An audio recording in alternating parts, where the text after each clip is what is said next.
Pronto, tá gravando.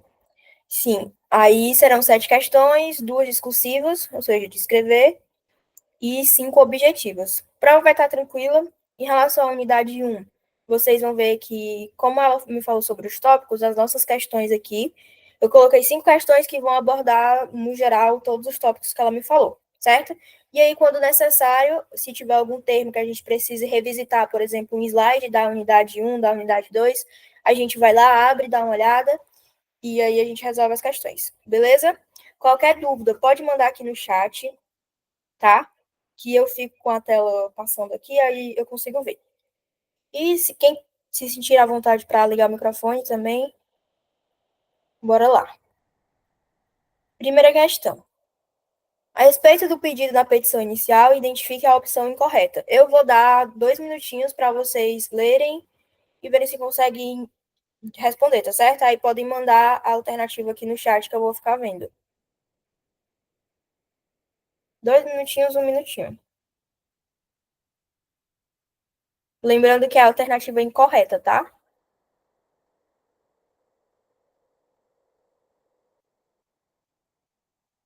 Alguém se arrisca?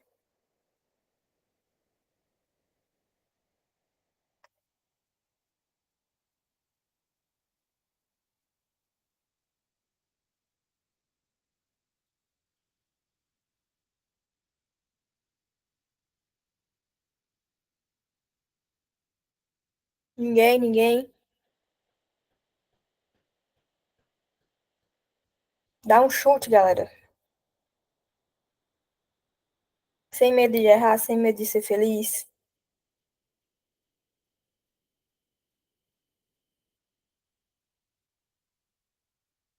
C. Bruno chutou. Alguém mais dá um chute? Bora. Mais uma pessoa e a gente começa a explicar. Bora, quem vai, quem se arrisca.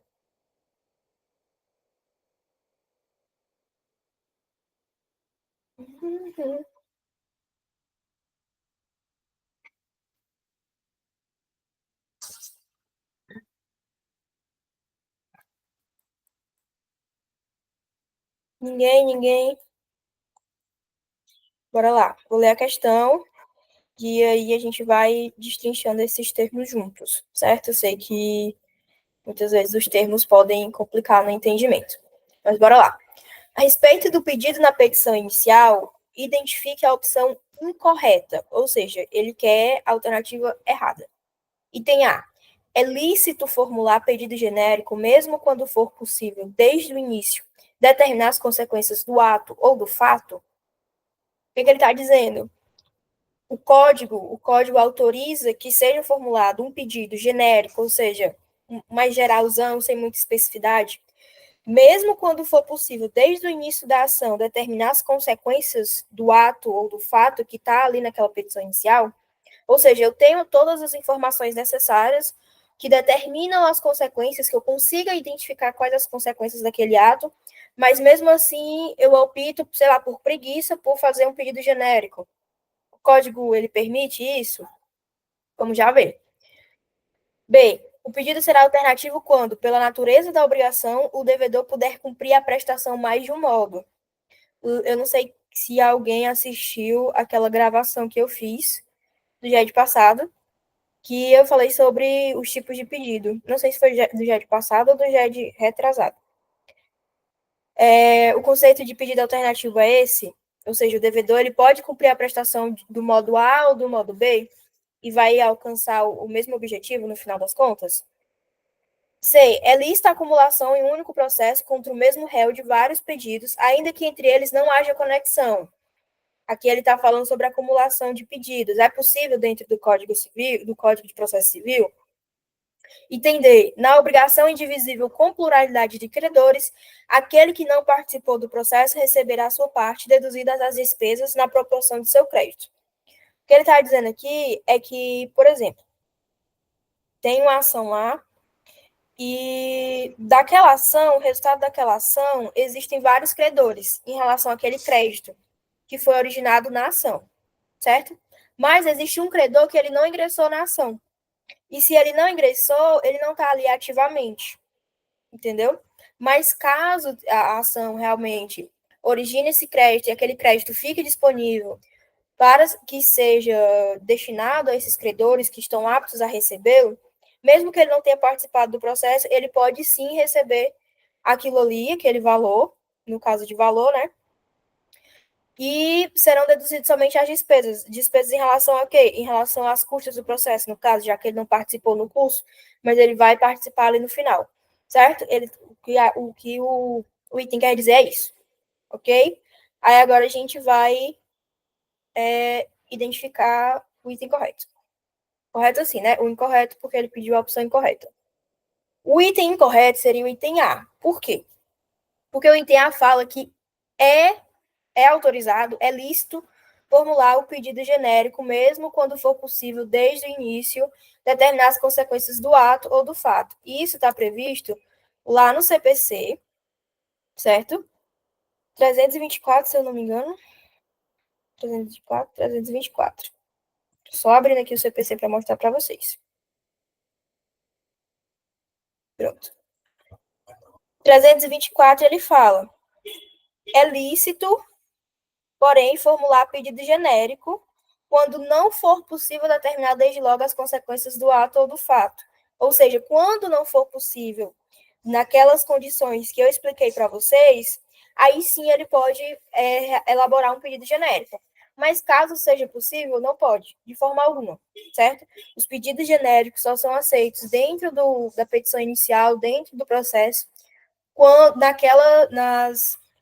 nas circunstâncias do parágrafo 1º do 324, certo? Não é um rol exemplificativo, é um rol taxativo, ou seja, somente aquilo ali, certo? E por que o item B está errado? O item B está errado por causa do artigo 325 do CPC. O 325, ele fala: o pedido será alternativo quando, pela natureza da obrigação, o devedor puder cumprir a prestação de mais de um modo. Ou seja, o CPC ele reconhece a licitude do pedido alternativo, certo? E já que a questão estava pedindo para a gente o item incorreto, no caso, o B está correto. Beleza?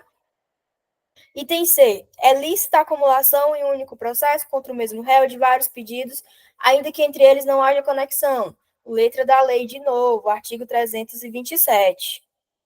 327 fala: é lícita a acumulação em um único processo contra o mesmo réu de vários pedidos, ainda que entre eles não haja conexão.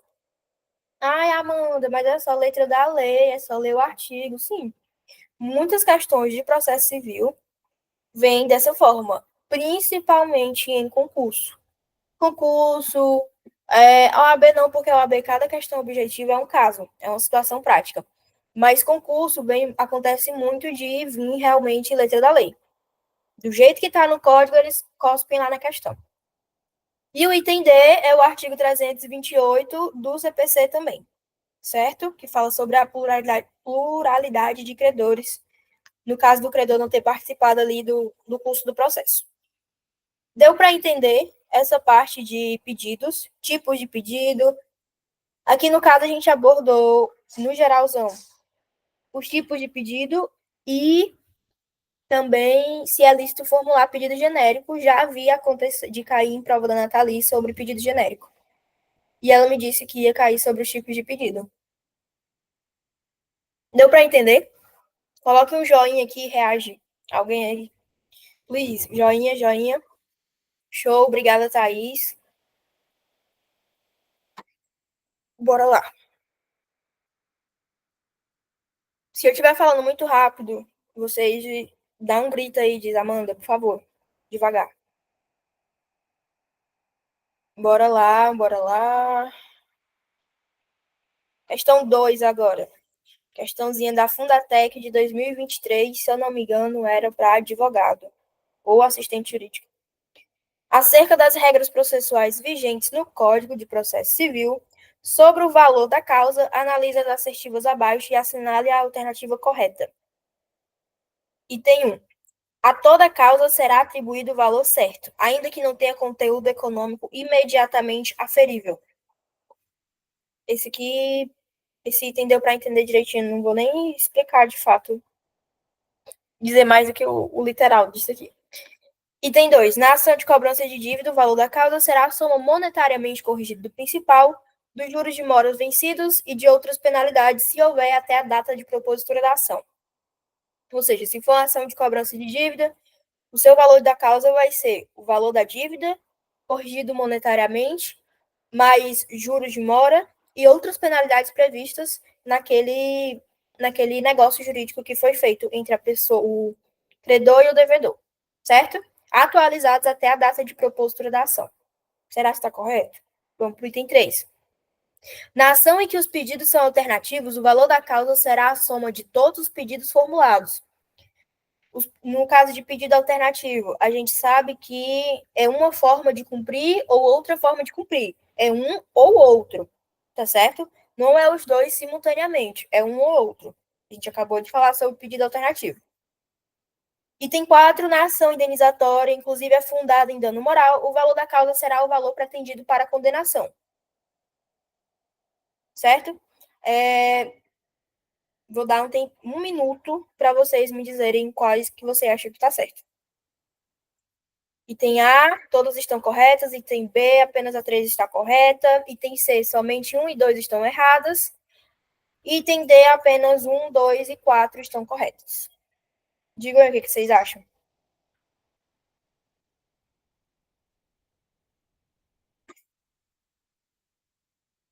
Pode chutar, galera, sem medo de errar. É melhor errar aqui do que errar na prova.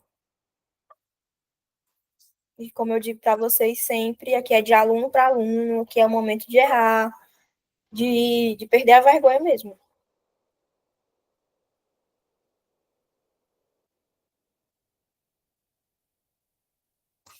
Alguém chuta?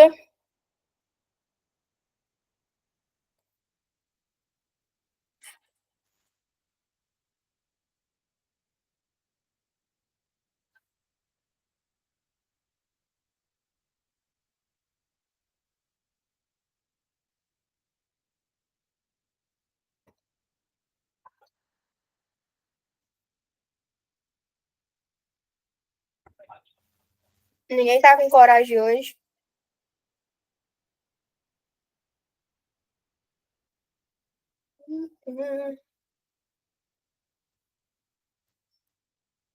Vai ter questão sobre o valor da causa, viu? Não vão errar, não, pelo amor de Deus.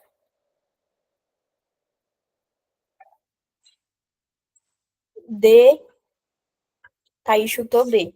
Vamos ver se a Thaís está certa.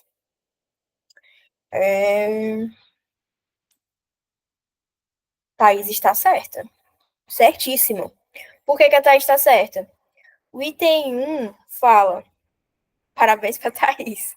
O item 1 fala: toda causa será atribuído o valor certo, ainda que não tenha conteúdo econômico imediatamente aferível. É o artigo 291 do CPC, limpo. Limpo e seco. Jogaram lá.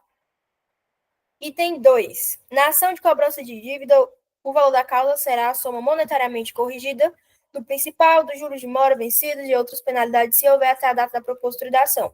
Artigo 292, inciso 1º, limpo e seco de novo. Certo? Já o item 3, que é o nosso item errado, né? O item errado. Na ação em que os pedidos são alternativos, o valor da causa será a soma de todos os pedidos formulados. Vamos aqui para o CPC. O que o CPC diz sobre pedido alternativo e valor da causa? No artigo 292, que ele determina qual será o valor da causa a partir do tipo de ação, ele fala: na ação em que os pedidos são alternativos, o de maior valor. Ou seja, se eu fiz lá o pedido alternativo, pode se cumprir dessa forma ou dessa forma, e se as duas formas de pedir envolver valor pecuniário, vai ser o de maior valor e não os dois somados, certo? Eu vou somar quando for uma ação de indenização por dano moral e dano moral e material, eu vou somar os dois valores do dano, certo? Mas em ação em que os pedidos são alternativos, sempre será o de maior valor, ok? Ai, Amanda, mas eu quero escolher esse daqui Por motivo X, eu quero escolher esse daqui tem um menor valor. Posso? Não, não pode. O próprio CPC fala. Na ação em que os pedidos são alternativos, o de maior valor. Certo? E o item 4, na ação indenizatória, inclusive é fundada em dano moral, o valor da causa será o valor pretendido para a condenação, como eu acabei de explicar para vocês. Quando for a ação indenizatória, mesmo que seja fundada em dano moral, e lá no enunciadozinho disserem a fulana quer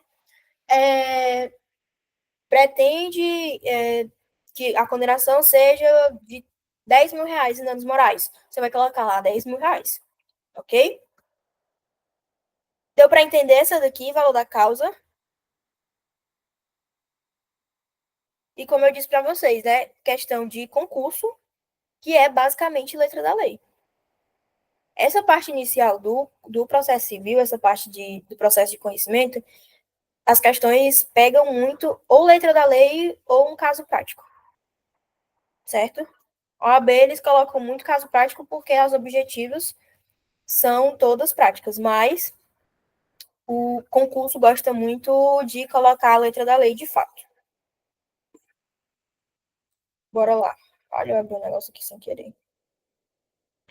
Bora lá. Questão 3 da VUNESP de 2023. E já é um caso prático que envolve tanto o conteúdo da unidade 1 como da unidade 2. Bora lá. Danilo propôs ação de cobrança em face de Marcela. Ou seja, Danilo é a nossa parte autora, tá? E a Marcela é a ré. Alegando que emprestou 5 mil reais e após o prazo estipulado não foi realizado o pagamento. Marcela, devidamente citada, apresentou contestação, alegando que a cobrança era indevida, uma vez que ela emprestou 7 mil reais para Danilo e, portanto, deveria haver compensação entre as dívidas. Ou seja, Marcela tomou conhecimento da ação de cobrança proposta pelo Danilo e aí já apresentou a contestação, alegando um fato em cima daquilo ali, certo?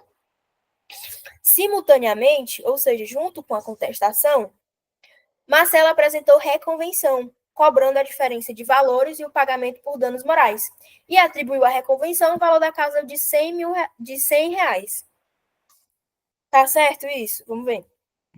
Diante da situação hipotética, analise a alternativa correta. Item A. Tá pequeno isso aí, ou dá para vocês verem? Agora melhorou, né?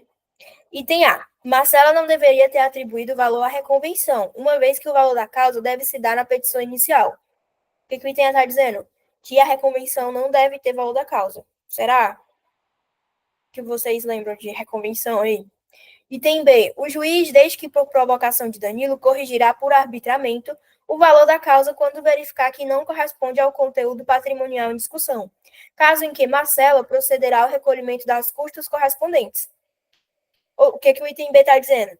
Que o juiz, a partir da provocação de Danilo, ou seja, a partir da provocação do autor, deve haver uma provocação para que o juiz corrija por arbitramento o valor da causa quando verificar que não corresponde ao conteúdo patrimonial em discussão, caso em que Marcela procederá ao recolhimento das custas correspondentes.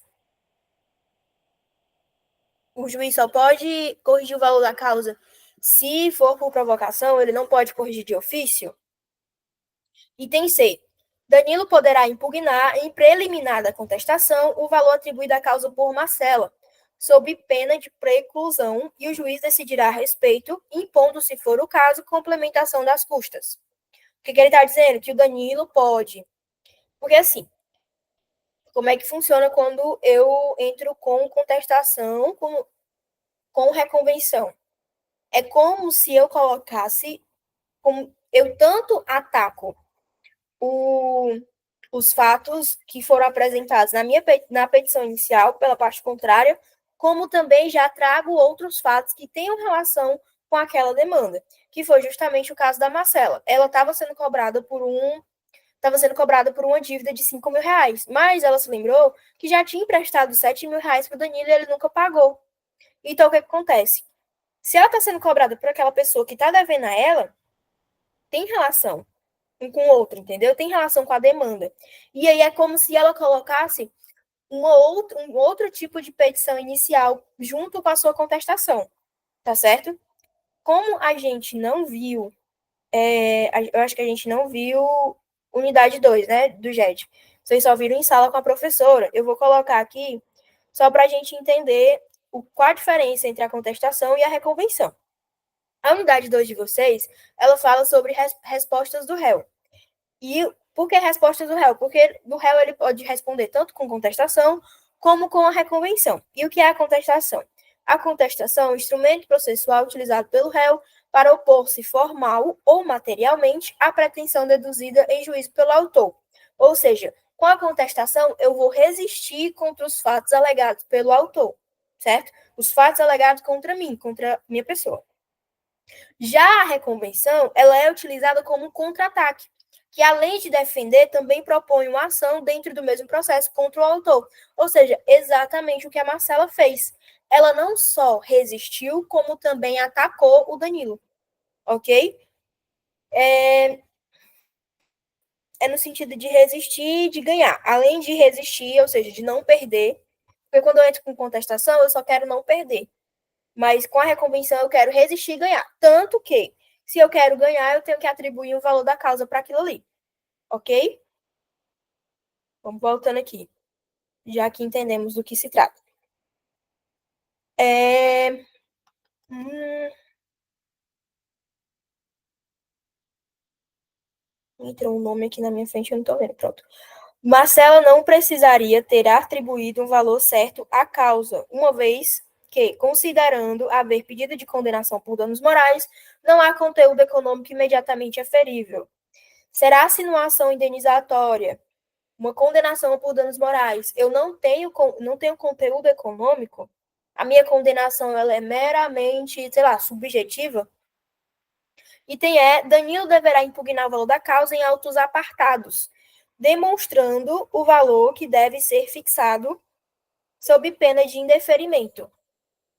Ou seja, o Danilo, para ele entrar com essa preliminar de contestação, uma vez que ele vai ter que responder à reconvenção da Marcela, porque o que acontece? Danilo, vamos entender aqui o trajeto do processo. Petição inicial, contestação com reconvenção, a parte autora vai ser intimada para apresentar contestação contra aquela reconvenção que foi apresentada pela ré. Ou seja, o Danilo entrou com a ação lá com sua petição inicial. E aí a Marcela respondeu com uma contestação com reconvenção. Ou seja, além dela resistir aos fatos alegados, ela também atacou e tem a pretensão de receber lá sua condenação por danos morais e a compensação da dívida, certo? O Danilo ele vai ser intimado para responder a Marcela naquela reconvenção, tá certo? Por exemplo, para dizer, não, eu paguei você sim, eu já enviei o Pix para você, da diferença lá, e ele anexa lá o comprovante do Pix nos autos do processo, entendeu? E para ele impugnar esse valor da causa, já que a Marcela apresentou o valor da causa de R$ 100, mas está totalmente divergente com a historinha que ela contou. Ele precisa entrar com outro processo. Quando a questão diz assim, em autos apartados, quer dizer que é em outro processo. Ok? Vou dar 1 minuto para vocês pensarem no que foi explanado aqui. E aí vocês me dizem qual a opção correta, tá bom? Diminuir aqui, isso aqui, que tá muito grande. Pronto. Chutem o que vocês acharem.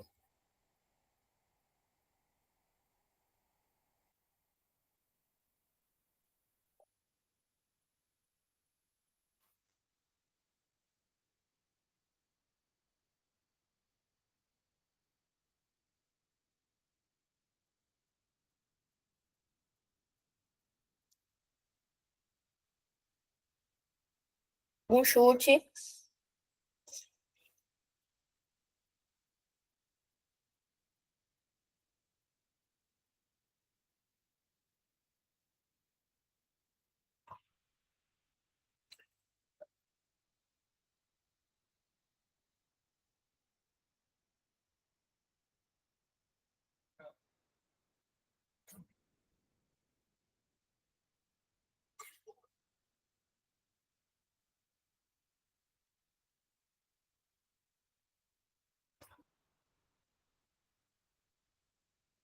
Alguém se arrisca?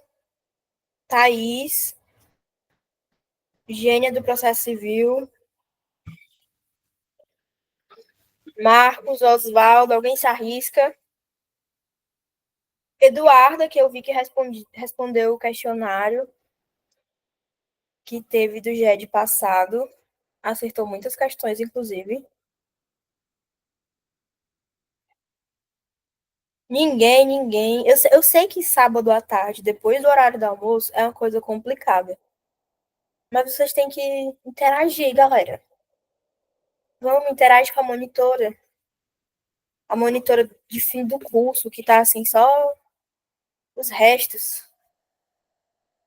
Chutem. Ninguém. Ninguém. Ainda dá para fazer esse questionário? Dá, tá aberto, viu? Vou mandar o link lá de novo para vocês darem uma revisada. Ok. Tá bom. Não vou insistir, sem pressão. Mas vocês têm que participar mais, galera. Que é isso? Tô falando sozinha aqui. Bora lá para a resposta. Só fechar isso aqui, rapaz. Pronto. Dávila respondeu. Meu Deus, obrigada, Dávila. Obrigada. Item B. Vamos ver se a Dávila tá certa. Item B. O juiz, desde que por provocação de Danilo, corrigirá por arbitramento o valor da causa quando verificar que não corresponde ao conteúdo patrimonial em discussão, caso em que Marcela deverá fazer lá o recolhimento das custas. Bora lá. Infelizmente, a W não acertou, mas eu gostei da tentativa. Por que a W não acertou? Porque, vamos logo para o item B, que foi o do chute. No item B, ele fala que o juiz, desde que por provocação de Danilo, corrigirá por arbitramento. E aí a gente vem aqui para o 292, artigo... Aqui já o 292. O 292, lá no parágrafo 3º, diz assim: o juiz corrigirá de ofício e por arbitramento o valor da causa quando verificar que não corresponde ao conteúdo patrimonial em discussão ou ao proveito econômico perseguido pelo autor. Ah, Amanda, mas ele pode corrigir tanto por arbitramento como de ofício, certo? Certo. Mas a questão, ele fala que, desde que por provocação de Danilo, bem aqui, ó, desde que por provocação de Danilo, ou seja, está dizendo que desde que ele seja provocado pela parte autora, ele pode sim corrigir por arbitramento. Entendeu? E não é isso que acontece. Quando a ação, por exemplo, a ação da Marcela chegou lá, a reconvenção da Marcela chegou lá na mão do juiz. Ele olhou o negócio todo e viu que ela pediu danos morais, pediu a compensação das dívidas, ou seja, se ele estava cobrando 5 mil dela e ela já emprestou 7 mil a ele tem que pagar 2 mil reais a ela, fora a condenação por danos morais.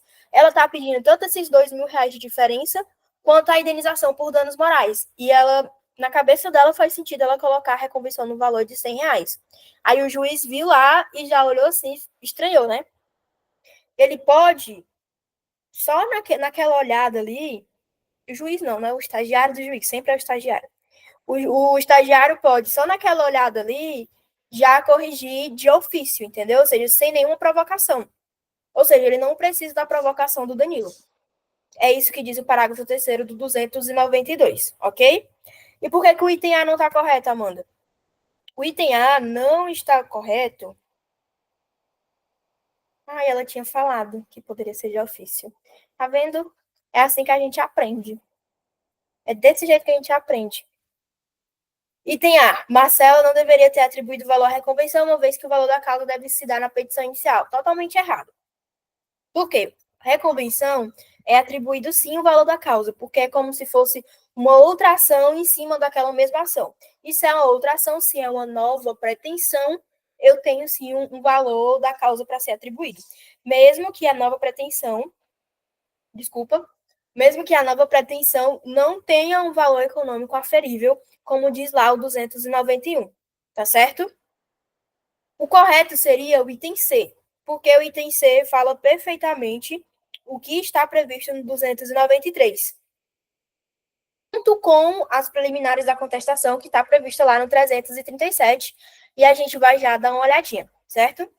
Danilo poderá impugnar, em preliminar da contestação, o valor atribuído à causa por Marcela, sob pena de preclusão, e o juiz decidirá a respeito, impondo, se for o caso, a complementação das custas. O 293, ele fala exatamente isso. O réu poderá impugnar, em preliminar da contestação, o valor atribuído à causa pelo autor, sob pena de preclusão, e o juiz decidirá a respeito, impondo, se for o caso, a complementação das custas. Ou seja, o Danilo ia lá impugnar, ele faz a impugnação dele em sede de preliminar na contestação, certo? Já que ele estava respondendo à reconvenção da Marcela, e se for o caso do juiz corrigir aquele valor, que provavelmente irá, vai ocorrer a complementação das custas, certo? Que é aquela ocasião, as custas não tem aquela tabelazinha lá, que a partir do valor da causa é um tanto de custas, a partir de outro valor da causa é outra porcentagem de custas. Tudo isso, certo? Influencia a partir do valor da causa. Item D. Marcela não precisaria ter atribuído o valor certo à causa, uma vez que, considerando haver pedido de condenação por danos morais, não há conteúdo econômico imediatamente aferível. A gente já viu que tem sim.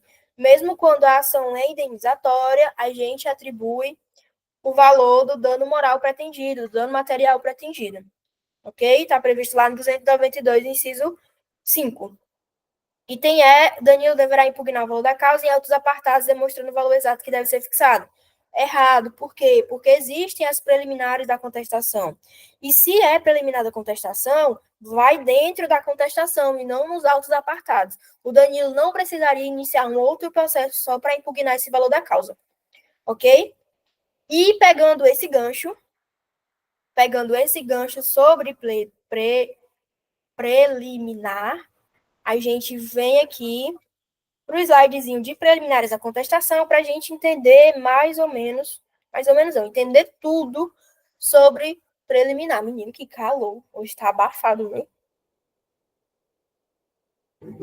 Bora lá. E o que são as preliminares? As preliminares é a parte da defesa que ataca o processo com o intuito de inutilização do mesmo. São classificadas em peremptórias e dilatórias. Amanda, grego, traduza. A preliminar, o que o slide quer dizer aqui? Quer dizer que, com a preliminar, o meu objetivo é que aquele processo ou ele se encerre ali mesmo, acabe ali, ou ele, pelo menos, eu crie um obstáculo para aquele processo me dar mais tempo, para eu ter mais tempo no curso do processo, certo? Por isso que a gente tem as preliminares peremptórias e as dilatórias. E o que é cada uma? A peremptória é o tipo de preliminar que, quando acolhida, leva à extinção do processo. Ou seja, aquele vício apontado pela pessoa dentro da preliminar de contestação, ela vai inutilizar totalmente aquele processo. E se eu estou inutilizando totalmente o processo, eu estou encerrando aquilo ali. Certo? E um exemplo de preliminar peremptória é a inépcia da petição inicial. Que vocês lembram que quando a petição inicial ela está inepta, ela deve ser indeferida. Mesmo deu aquele prazo, a pessoa não cumpriu e tal, mas o juiz, sei lá, por algum erro, passou despercebido, chegou lá no momento da contestação e a petição inicial não foi declarada inepta ainda, não foi indeferida, o processo não foi encerrado ainda. O réu, ele deverá impugnar em preliminar da contestação, com base no inciso 4º do artigo 337, ele deverá lá apresentar, olha, essa petição inicial aí, ela está inepta. E se ela está inepta, o processo não deve vingar, não deve prosseguir, ok? Porque é uma preliminar peremptória, que leva à extinção do processo. A partir dessa preliminar, o juiz, se de fato a petição inicial for inepta, o juiz vai extinguir o feito sem a resolução do mérito. Por que sem a resolução do mérito? Porque ele vai gerar coisa julgada formal. E por que formal? Porque ele não entrou no mérito da questão. Ele não entrou nos fatos. Ele não analisou a situação. Ele só analisou as formalidades. Ou seja, só questões procedimentais. Beleza? Beleza. Deu para entender preliminar peremptória? Do que se trata? Reajam, joinhas, joinhas. Joinhas, corações, chat, alguma coisa. Show de bola. Obrigada, Thaís. Obrigada, Maria Clara. Vamos para a dilatória. Vamos entender o que é uma preliminar dilatória. A dilatória, reparem no nome. Dilatória. Dilatar, aumentar. E o que eu quero dizer com isso? Eu quero dilatar o meu prazo, eu quero dilatar o tempo. Quero aumentar o tempo do curso do processo, porque eu quero ganhar tempo. E tempo num processo, tanto o processo civil quanto o processo penal, processo trabalhista não, porque é mais ligeiro. Mas processo civil, processo penal, tempo é dinheiro. Tempo, assim, é ouro. Todo mundo, todo advogado precisa de ter um prazo maior, por exemplo. E a dilatória, a preliminar dilatória, ela faz justamente isso. Ela amplia a duração do processo. Isso quando é acolhida, claro. Ou seja, é um objetivo de ganhar tempo. Pode se tornar peremptória quando a diligência não for cumprida. Por quê? O que acontece com a dilatória? Vamos pegar aqui um exemplo de dilatória. Tenho a inexistência ou nulidade da citação. Foi identificado que não houve a citação. Aí aquele ato ali vai ser corrigido, a pessoa vai ser citada. E competência absoluta e relativa. Quando no caso da relativa, o processo foi distribuído para uma vara errada, por exemplo, é um processo de família, um divórcio, e foi distribuída para a vara criminal, certo? Foi distribuído para a vara criminal. Tem que ser redistribuído, ou seja, tem uma diligência necessária aquilo ali, e essa diligência, ela leva um tempo. Então, ela vai aumentar a duração do processo, ok? Então, é um tipo de preliminar que, quando acolhida, quando alegada e acolhida, ela vai aumentar a duração do processo. A mesma coisa, a indevida concessão do benefício da gratuidade de justiça. O que vai acontecer? O juiz, se reconhecer que, de fato, foi indevida essa concessão, ele vai determinar que a parte que foi beneficiada, ela recolha as custas, ela realiza o pagamento das custas. E ele vai dar um prazo, 10 dias, 15 dias, vai dar um prazo para ela realizar esse pagamento e juntar o comprovante nos autos. Tudo isso demora um tempo, ok? Então, preliminar peremptória, extingue o processo, acaba com o processo e inutiliza completamente. Preliminar dilatória, amplia a duração do processo. Show? Entendemos o que é preliminar, então, né? Voltamos para as nossas questões. Questão 4, uma questão da VUNESP, do TJSP, juiz substituto. E essa questão aqui é sobre os requisitos da petição inicial, que com certeza vai estar na prova de vocês. Com certeza vai estar. Vou ler, vou explicar cada item, e aí vocês prestem bem atenção, porque eu quero chutes dessa vez, tá certo? Chutes mesmo. O processo começa por iniciativa da parte e se desenvolve por impulso oficial, salvo as disposições previstas em lei. A petição inicial, assim, é considerada a peça inaugural do processo. Por meio dela, o autor busca a prestação da tutela jurisdicional em face do réu acerca do tema e indica a alternativa correta. Item A. O autor da petição inicial indicará o fato e os fundamentos do pedido. A lei, em outras palavras, exige o detalhamento da causa de pedir. Adotou o nosso Código de Processo Civil a teoria da substanciação da ação. Item B. Na petição inicial, o autor deve detalhar o pedido com as suas especificações. Com isso, o pedido deverá ser sempre certo. Não há, dessa forma, qualquer possibilidade de apreciação de pedidos implícitos. O que ele está dizendo?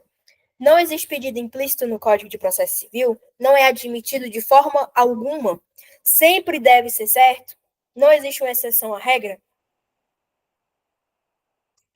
Item C. A petição inicial deverá ser indeferida quando for inepta, ou seja, quando faltar o pedido ou causa de pedir, o pedido for indeterminado, ressalvadas as hipóteses autorizadas na lei, contiver pedidos incompatíveis entre si, da narração dos fatos não decorrer logicamente a conclusão, o autor carecer de interesse processual.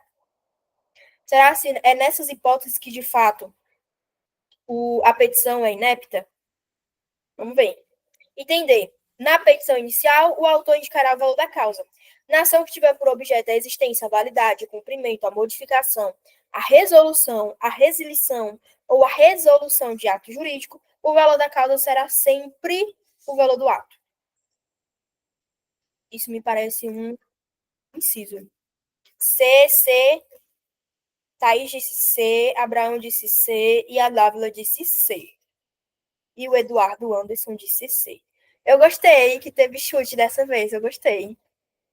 Gostei. Como muita gente já chutou, vamos para a resposta. Gente, importante vocês lerem a questão com atenção. Importante ler os itens com atenção. Porque uma coisinha de nada, que provavelmente está na letra da lei, faz você escorregar na casca de banana. Tem um item aqui, tem um dispositivo no CPC que é muito parecido um com o outro, que é justamente o da petição inicial inépita e do indeferimento da petição inicial. E a gente vai ver isso agora. Era o item A, certo? Item A, conforme o artigo 319. Mas como muita gente falou C, vamos ver logo o item C. O item C, ele fala que a petição inicial deverá ser indeferida quando for inepta. Ou seja, e com inepta ele quer dizer que a petição está faltando pedido, causa de pedir, o pedido é indeterminado, tem pedido incompatível entre si, da narração dos fatos não decorre logicamente a conclusão. E esse finalzinho que pegou, o autor carecer de interesse processual. Bora aqui para o CPC.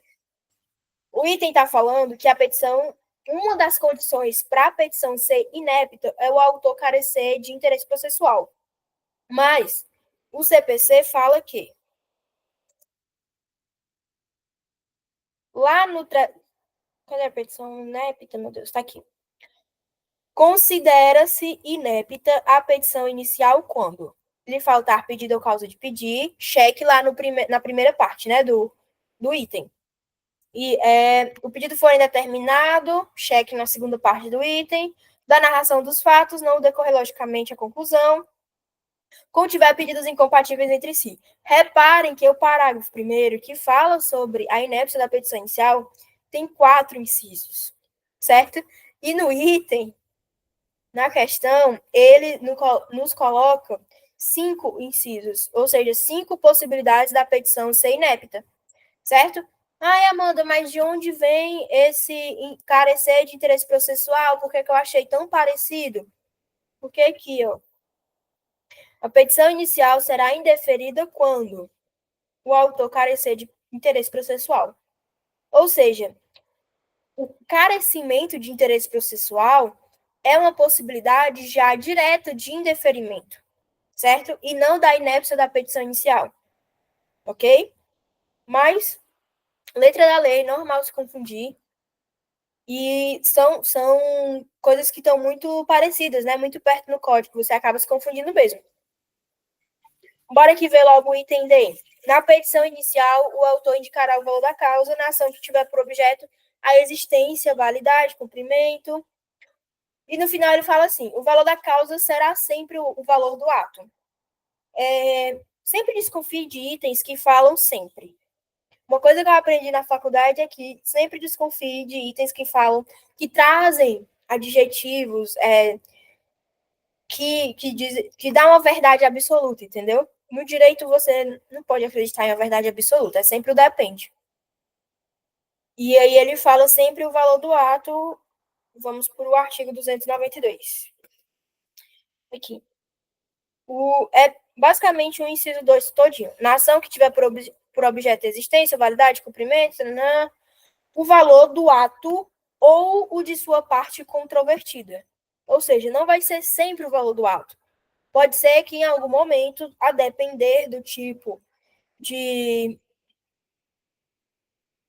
A depender se é existência, validade, cumprimento, modificação, pode ser que seja o valor da sua parte controvertida. Ok? Então, item D incorreto. Vamos agora para o item B, que é o último errado. Na petição inicial, o autor deve detalhar o pedido com as suas especificações, com isso o pedido deverá ser sempre certo. Mais uma vez, a pegadinha do sempre aqui. Não há, dessa forma, qualquer possibilidade de apreciação de pedidos implícitos. E aí a gente já viu que o CPC, ele admite que haja uma interpretação a partir da boa-fé processual, a partir do melhor interesse para o autor, entendeu? Então, pode sim ter pedidos implícitos. A gente, inclusive, viu esses tipos de pedidos lá na parte 2 da unidade 1, certo? Em relação aos tipos de pedido, o CPC ele admite que tenha pedidos implícitos. E o pedido nem sempre deve ser certo, porque tem aquelas exceções lá do pedido genérico, que está previsto no parágrafo 1º, se eu não me engano, do 324. Ok? Já o item A fala: o autor na petição inicial indicará o fato e os fundamentos do pedido. A lei, em outras palavras, exige o detalhamento da causa de pedir.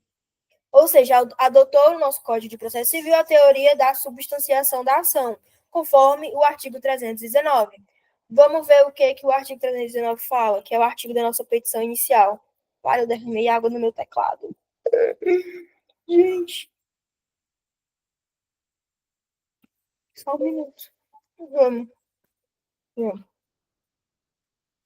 O 319, ele traz para a gente os requisitos da petição inicial. E o que ele quer dizer com a teoria da substanciação da ação? Essa teoria, ela tem origem alemã e ela foi adotada pelo nosso Código de Processo Civil no sentido de dizer que a petição inicial, ela deverá trazer tanto os fatos como os fundamentos jurídicos, no sentido de ter a causa de pedir e o pedido. Entendeu? Essa teoria, meu Deus, o diabo do homem do picolé tá passando aqui, tá fazendo zoada. Eu espero que não esteja atrapalhando para vocês. O D tem termos que não conheço, acabei de ver. Resilição. Deixa eu ver. D. Ah, é o inciso 2, né? Ele tá falando, por exemplo, ele tá falando sobre atos. Vocês já fizeram contratos? Já fizeram a cadeira de contratos? Já fez, Ávila? Acho que é Civil 3. Civil 3, né? São termos, esses termos. Ah, não, por isso. Esses termos, ou seja, existência, é tudo em relação ao contrato do o ato jurídico em si. Como, por exemplo, um contrato de compra e venda, a validade desse contrato de compra e venda, a existência desse contrato, o cumprimento desse contrato, a modificação desse contrato, a resolução, o que é a resolução? É quando aquele contrato tem fim, entendeu? Resilição, eu não me lembro exatamente o que é. Resilição contratual, deixa eu ver. É o distrato. Resilição é distrato do contrato. Ou, tipo assim, as partes elas não querem mais cumprir com aquele contrato, elas não querem mais continuar com aquilo ali, então existe meio que uma desistência. Essa desistência, dentro do âmbito contratual, se chama resilição. Certo? Deu para entender?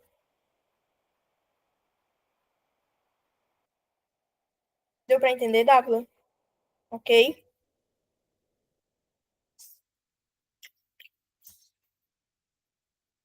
Qualquer coisa, pronto. Qualquer coisa, se não tiver ficado claro, a gente pode conversar no chat do WhatsApp, tá certo? Se tiver alguma dúvida ainda, pode falar comigo no WhatsApp que a gente conversa. E aí explica direitinho, tá bom? Essa questão 4 ficou clara para vocês? Que o item A, ele fala sobre a causa de pedir, o pedido, que deve estar dentro da petição inicial. O nosso direito brasileiro adota a teoria dessa substanciação, ok? Que é basicamente ter o pedido e a causa de pedir, ou seja, fatos e fundamentos jurídicos. É só um termo jurídico mais robustado que eles trazem, mas é basicamente isso: fato e fundamentos jurídicos. Vamos para a questão 5, então,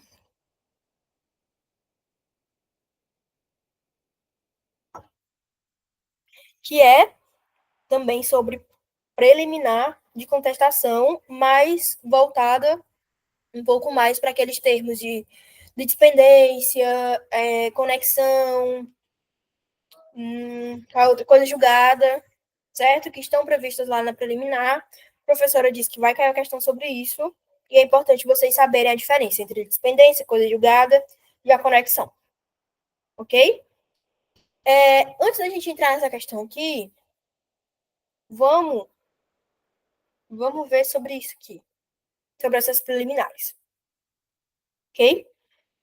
Eu não vou falar de todas, para a gente não se esticar muito, mas vou falar justamente dessas três aqui, ó.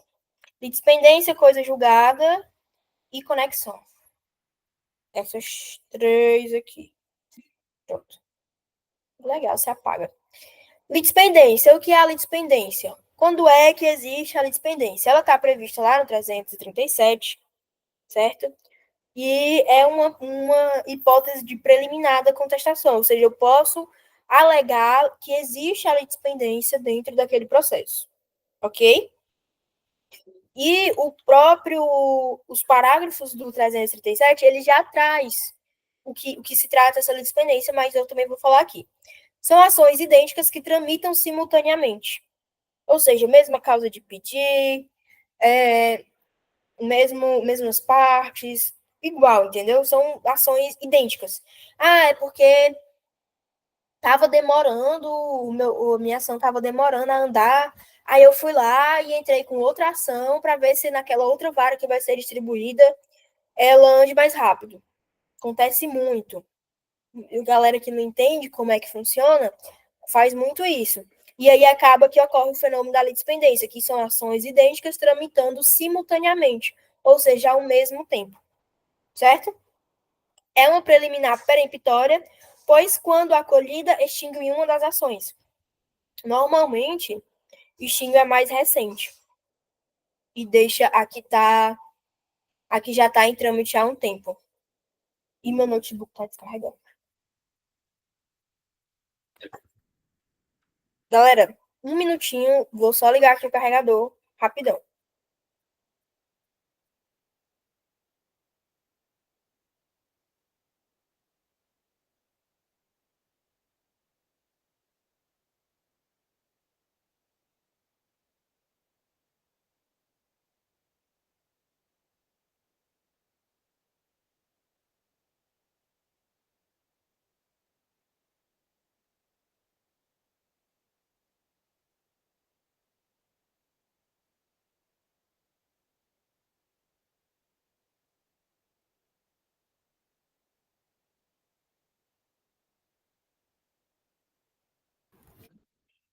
Pronto, voltei.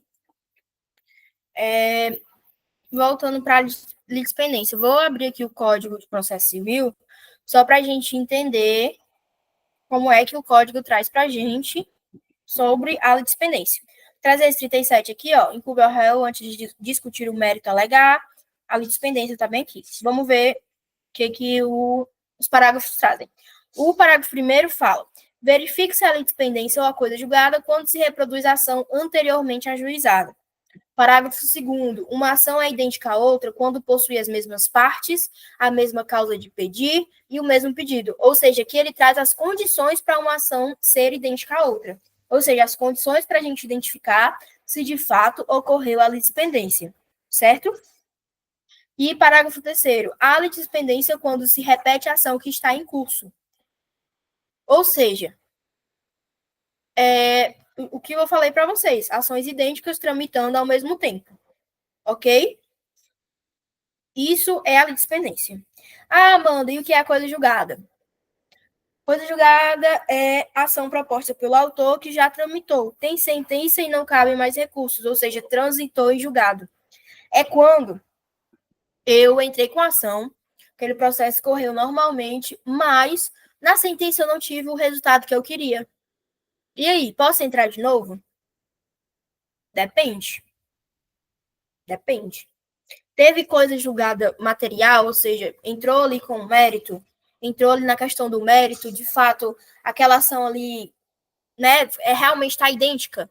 Houve ali a apreciação do mérito, não foi só por uma questão formal, não foi só por uma questão procedimental.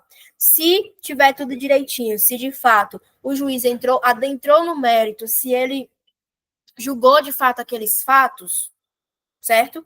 Pode ser que você não... Pode ser não. Você não pode mais entrar com aquela ação repetindo, porque isso se chama já existir a coisa julgada material, ok? Deve ser idêntica a ação, assim como na litispendência. A diferença da coisa julgada para a litispendência é que na litispendência as ações elas vão estar tramitando simultaneamente. E na coisa julgada, a ação já vai ter tramitado, já vai ter transitado e julgado, mas eu, inconformado com a minha decisão, perdi o prazo ali para o recurso, tentei dar uma de gaiata e entrei com a ação novamente, igualzinha, achando que o juiz vai julgar diferente dessa vez, sendo que, na verdade, eu vou me lascar porque ele não vai julgar de jeito nenhum. Ok? É um tipo de preliminar peremptória porque extingue o processo, ok? Extingue aquela ação. Vamos ver como é que o CPC traz ela. Também está presente no parágrafo 1º, no parágrafo 2º e no parágrafo 4º. Parágrafo 4º, que é mais específico em relação à coisa julgada, ele diz assim: a coisa julgada quando se repete a ação que já foi decidida por decisão transitada e julgada. Exatamente o que eu falei para vocês. A ação que já foi transitada e julgada, já foi apreciada pelo juiz, você não pode repetir, você não pode entrar com ela novamente. Ok? Ok. E a conexão, que é a nossa outra preliminar aqui, ela é uma preliminar dilatória, ou seja, ela aumenta o prazo, aumenta o tempo daquele curso processual, e a reunião de ações com pedido ou causa de pedir iguais. Certo? Repare que na litispendência e na coisa julgada eu tenho ações idênticas. Já na conexão, eu tenho duas ações ou mais que têm pedido ou causa de pedir iguais.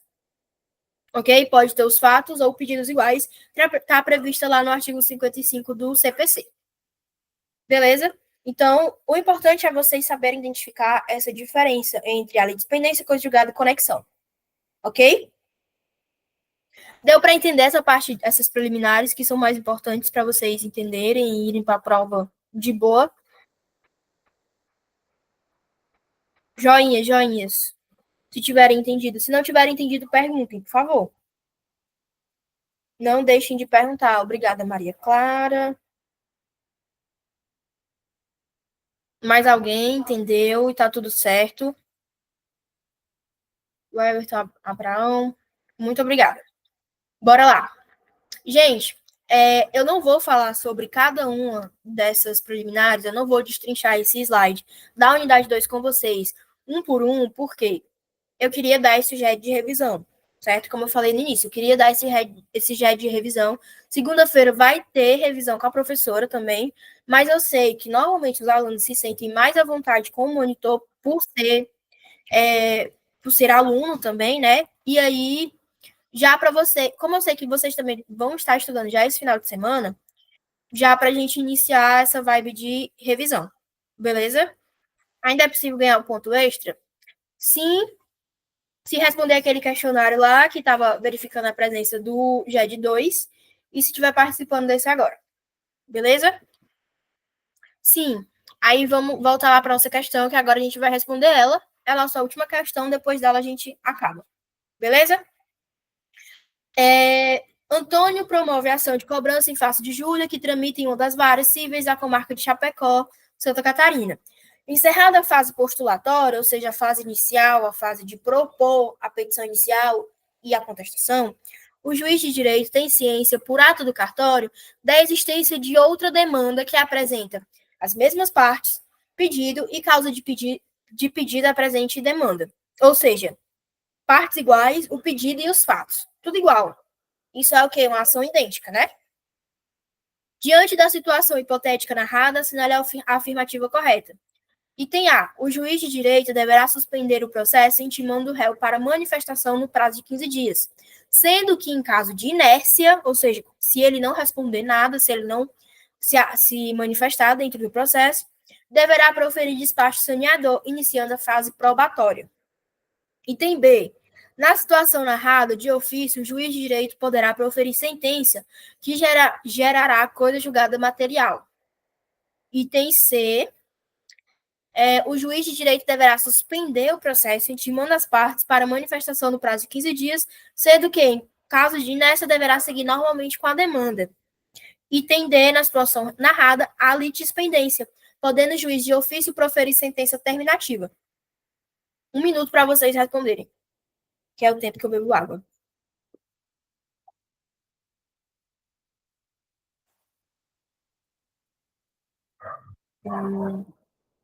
Já chutaram aqui. Item D. Quem mais acompanha o colega?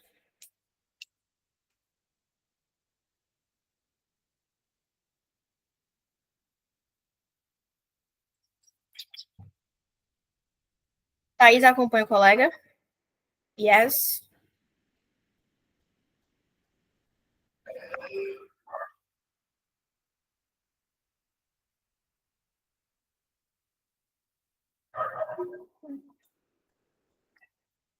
Mais alguém? Mais alguém?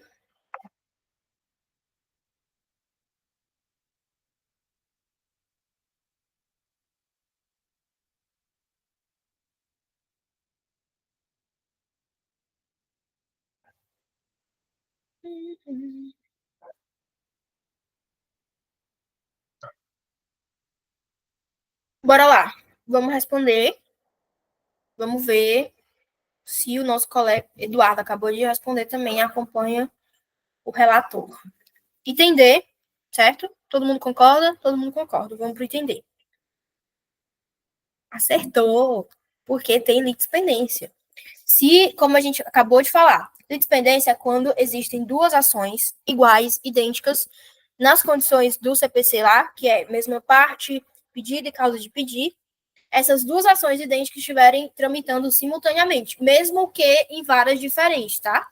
Pode ser que esteja aqui na comarca de Fortaleza e a outra esteja lá na comarca de Pacatuba, por exemplo. Mas estão tramitando simultaneamente. Ok? Então, entender está correto, conforme o 337, parágrafo 3º, junto com o 485, inciso 5, que fala sobre sentenças.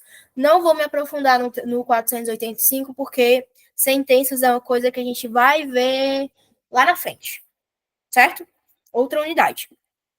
Mas houve litispendência. E como a litispendência é uma preliminar peremptória, ou seja, ela encerra o processo, ela extingue a ação, extingue o feito, é uma preliminar que encerra aquilo ali e a partir daquele encerramento ocorre a sentença, certo? A sentença terminativa. E por que o item A está errado? Porque ele fala que o juiz deverá suspender o processo, intimando o réu para manifestação no prazo de 15 dias, sendo que, em caso de inércia, deverá prosferir despacho saneador, iniciando a fase probatória. É a mesma coisa que o item C, praticamente, que ele está falando, só mudou algumas palavras. Porque no item A ele está falando que vai proferir despacho saneador, ou seja, vai seguir com o processo. E o item C, da mesma forma, está dizendo que vai seguir. Mas ali não existe uma litispendência e ela não foi alegada. O juiz tomou conhecimento daquilo ali, que tem uma litispendência ocorrendo, e se ocorreu essa litispendência, o juiz de ofício já deverá reconhecer. Não necessariamente deve haver uma provocação da parte contrária, ou de uma das partes do processo, na verdade. O juiz pode, sim, de ofício, já reconhecer aquela preliminar. Beleza? Item B. Na situação narrada de ofício, o juiz de direito poderá proferir sentença que gerará coisa julgada material. E aí vamos entender uma coisa. Qual a diferença de coisa julgada material para coisa julgada formal? Coisa julgada material é quando o juiz profere sentença que aborde o mérito, que ele entre no mérito da questão. Ou seja, ele analisou aqueles fatos, ele entrou naquela situação, ele disse assim, realmente isso aqui não está certo, não, a pessoa não merece essa indenização, por exemplo. Entendeu? Ou seja, ele analisou a situação. Já a coisa julgada formal, ela diz respeito tão somente aos procedimentos, certo? Tão somente às normas processuais, tão somente às formalidades do processo. Por exemplo, uma citação que não foi feita, A litispendência. A litispendência é totalmente uma... Como é que eu posso dizer? É tipo um vício formal, entendeu? Um vício de formalidades.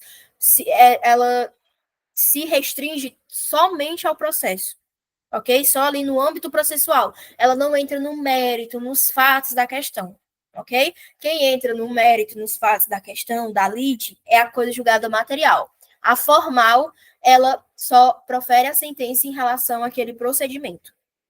Beleza? Essa é a diferença entre coisa julgada material e coisa julgada formal. Então, se eu tenho uma coisa julgada material, eu julguei o mérito da questão, certo? E a situação que foi narrada, que no caso é a litispendência, ela não gera uma coisa julgada material, porque se a litispendência é tão somente em relação ao processo, se eu não entrei no mérito, eu não tenho sentença que analisa o que gera coisa julgada material, e sim uma coisa julgada formal, certo? Porque é em relação somente às formalidades do processo e não ao mérito da questão.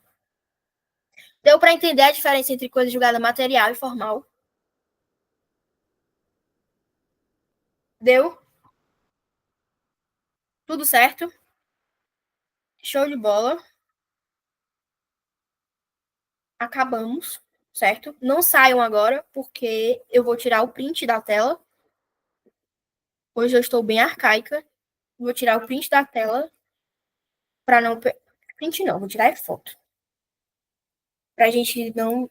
Para a frequência de vocês, tá certo?